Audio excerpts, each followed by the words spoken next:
kids. We are so glad to be back with you today and just to continue our story. Yes. And it's a very interesting story. Okay, so last time we talked about how the children of Israel were able to cross River Jordan. Yeah. Okay, and the exciting thing about it is that even though River Jordan was overflowing and it was at flood stage, God was still able to stop the waters and they were able to cross. And they got to the other side. So right now they're on the other side and they have camped at a place called Gilgal. Okay, and this same place is where they put up the stones that they had gotten from the riverbed and they piled them up as a memorial. So that when their children asked them, what are these stones here for? They were able to explain to them and to tell them when we needed to cross the River Jordan, God actually, the Ark of the Covenant, when we came to cross, God actually stopped the water and we were able to cross. And now they were at that place called Gilgal. The meaning of the place Gilgal is that God has rolled away the shame of slavery that we had in Egypt. And that's why they called that place that, and that's where they camped. Because at that time when they came out from Egypt, they came out been on this Egypt, long journey in the wilderness, like all through they were like slaves. But now God has given them a place of their own, the promised land. The promised land. They were actually at Canaan at this time. And so what they did when they were at Canaan, they celebrated the Passover. Do you remember what the Passover was all about? So the other time they celebrated the Passover was in Egypt, when the angel of death passed over them and killed all the firstborn children of the Egyptians, but the Israelites were spared. So that was the other time they celebrated Passover. So now at Gilgal they also celebrated Passover. And the one thing that we need to remember is that God told them that they always have to keep celebrating Passover, because this is a reminder to them that the angel of death actually passed over them and their firstborns did not die, because all the firstborn animals, all the firstborn sons, all the firstborn sons, all the firstborns, even all their animals died. And there was a great cry that came from Egypt. But on the other side where the Israelites were at Goshen, there was nobody who was crying because the angel had passed over them and then they were able to go on the other side. And at that time when they celebrated the Passover, they ate unleavened bread. And God told them to eat unleavened bread because at that time they did not have time to make their bread, to make their dough and to put the yeast and wait for it to rise, because they were in a hurry. They were in a hurry to leave Egypt. So this time round they were able to eat unleavened bread, and they were also able to harvest grain, and they were able to eat from that land of Canaan. Now as they ate in that land of Canaan, you remember God was providing for them. What did God provide for them? God used to provide for them manna, like right from the time they were in the wilderness. All through God kept on providing manna for them. But now here they are, they've celebrated the Passover, and the next day they started eating from the land. They actually harvested grain from the land of Canaan. So after they celebrated, they actually the Passover was in the evening. So the next morning there was no manna, and you remember every morning they used to go out and collect manna. So this very morning was different because there was no manna, but they were in the promised land and there was food in the promised land. So they were able to get grain from the promised land. They were able to harvest from the promised land, and that is how the manna stopped. So God had always provided for them manna the whole time they were on this journey, coming out from Egypt, and they were getting to Canaan. And the moment they got to Canaan, the manna stopped. So now Joshua was actually standing and looking at the city of Jericho. And the thing with the city of Jericho, it had a lot of water. It had so many springs. It had all these trees. It had so many palm trees that lined the streets, and it was a welcoming shape. So the city of the city of Jericho was a very beautiful city. So Joshua is standing out there and he's thinking, how are we going to be able to capture this city? And as he's standing there, a stranger, a man appeared to him, and Joshua is looking at him and wondering, who is this? And he's actually armed with a sword in his hand. He actually has a sword on his hand. Yeah. And Joshua went straight to him. Remember, Joshua was courageous. Remember the way God had told Joshua, I want you to be courageous.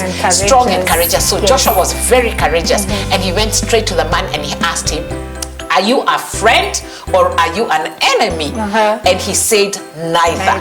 I am the commander of the army of the Lord. And immediately Joshua realized and he recognized that God had sent this stranger. A messenger. Yes, this was actually a messenger from God. From God, so that he can come and help him. Because even though Joshua was a commander in the army of God, God had sent another commander who was in the army of God. And so Joshua, with reverence, he actually fell down on his face and he reverenced him. Yes, actually Joshua realized that the battle did not belong to him. He's not the one fighting to win the city of Jericho, but God himself was going to win the city of Jericho for the children of Israel.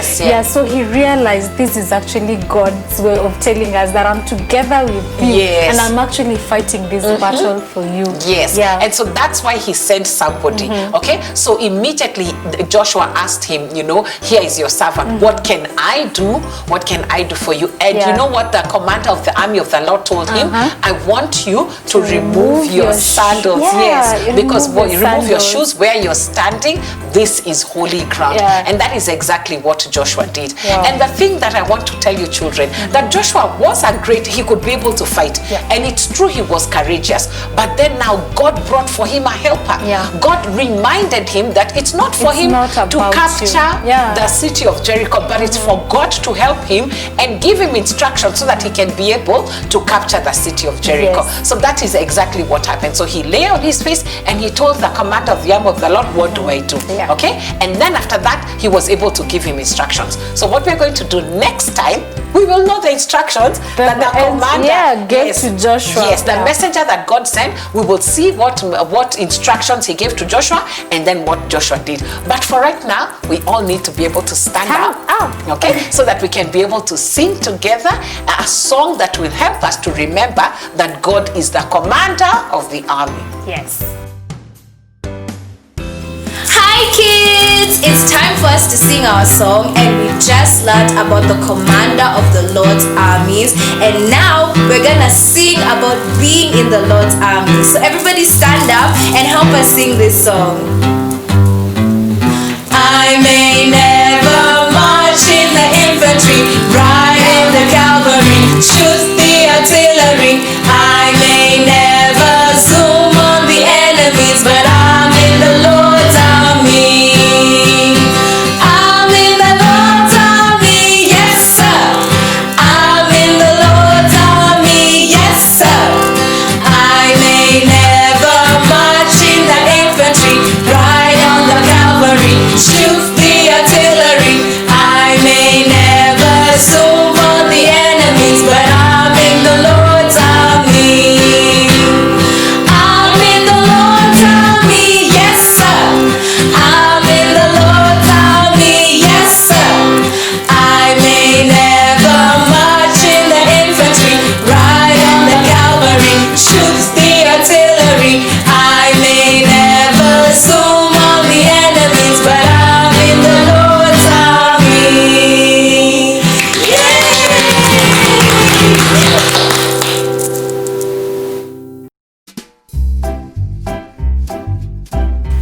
Okay, so here we are to do our craft for today, and it's a very amazing and fun craft. And what we're trying to make is something that looks like this. And if you can see that, it actually is a sword that we've actually made, okay? So we're going to see how we're going to be able to make this sword. The thing about this sword is that what we've written on it is what that strange man told Joshua. Remember, Joshua went and saw a strange man, and when he saw him, you know what he told him? That he's neither a friend, neither is a foe, but he was the commander of the army of the Lord. And Joshua was so humble when he had that, because he realized that God had actually sent the commander so that he can come and help him. Okay, so we're going to make this sword that is right here. This is what we're going to make for today. Okay, so we are going to put that aside. So what we need is 3 let me see, 3 A4 papers. Okay, so this one of mine, there were 1, 2, and then this one is an A4 paper that I've actually cut it into 2 halves, and they are the ones that we're going to use. So what you do is you take this paper that we have here and fold it into a half. Okay, so when you fold it into a half, then you open it up, and then you fold it like a triangle. Make sure that it touches that line right there, and then you do the same thing on the other side, making sure that it's touching that line over there, and then you fold it again. But this time you make sure it goes to the center line, you know, so you fold it up again, okay, and then you also fold it up again, okay.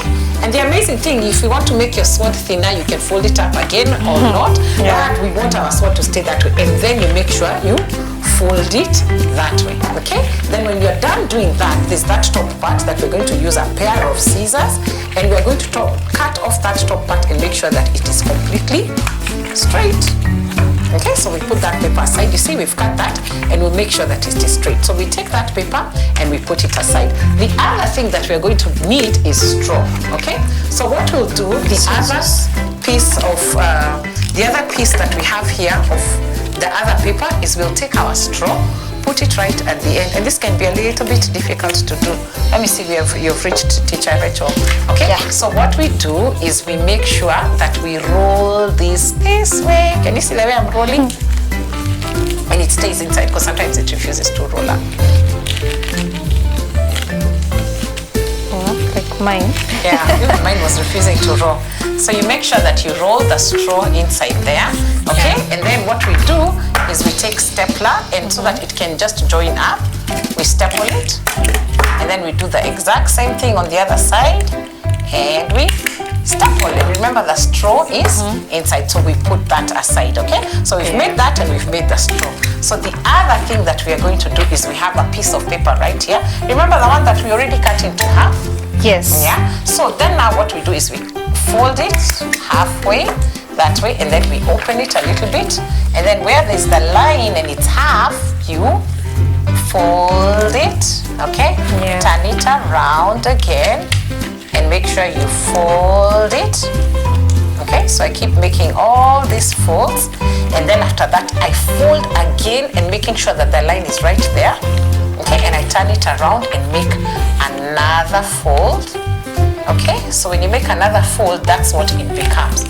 Okay, so what you do is you make sure that it's all folded. Now here at the top, you will fold like a triangle, making sure that the line touches that way, and then you fold it again, it touches, you know, and you make sure it's all straight.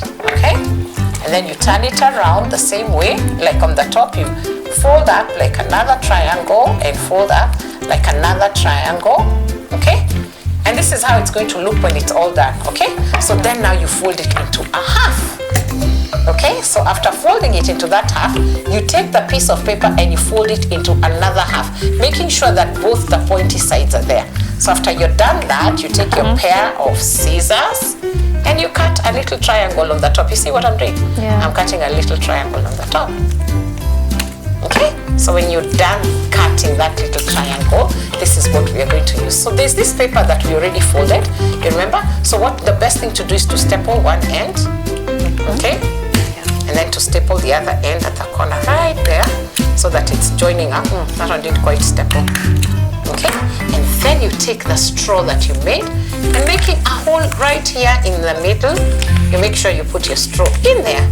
Okay, so when you put your straw in there, make sure it's straight. Okay, and then this paper, remember you made a hole? There's actually a hole right in the middle. So you pass the straw in between, and then you almost get like the shield of the sword right there.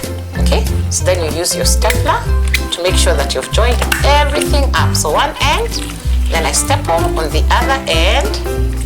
Okay, so I've stapled on this other end, and so both of them are stapled. Now the last piece of paper that we have over here, now this last piece of paper is for actually making you actually take it, it's for actually making the top part of the sword. Okay, so this is what we do.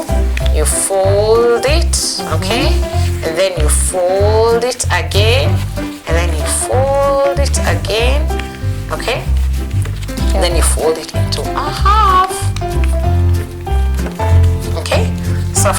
folding it into a half, because we don't want it to be the same size as this one. So after folding it into a half, so this is what we do.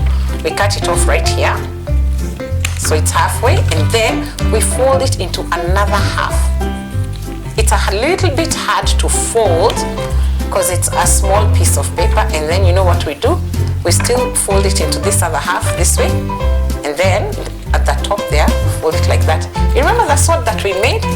We put it right on top, okay? And very carefully, we take our stapler and staple. Kids, you need to be very careful so you don't staple your fingers when you're trying, especially this part. When you're trying to staple it, it's a little bit difficult. So you staple it, and there you have it. That's our sword. What we are going to do with this sword, or what we are going to write on it, is we are going to remember and write what Joshua actually, what the strange man actually told Joshua, that he's not an enemy, a friend or an enemy. He's not an enemy or a friend, but he is the commander of the army of the Lord. So let's write that, okay? The commander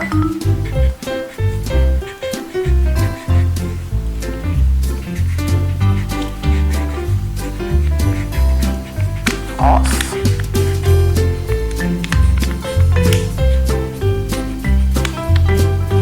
Lord's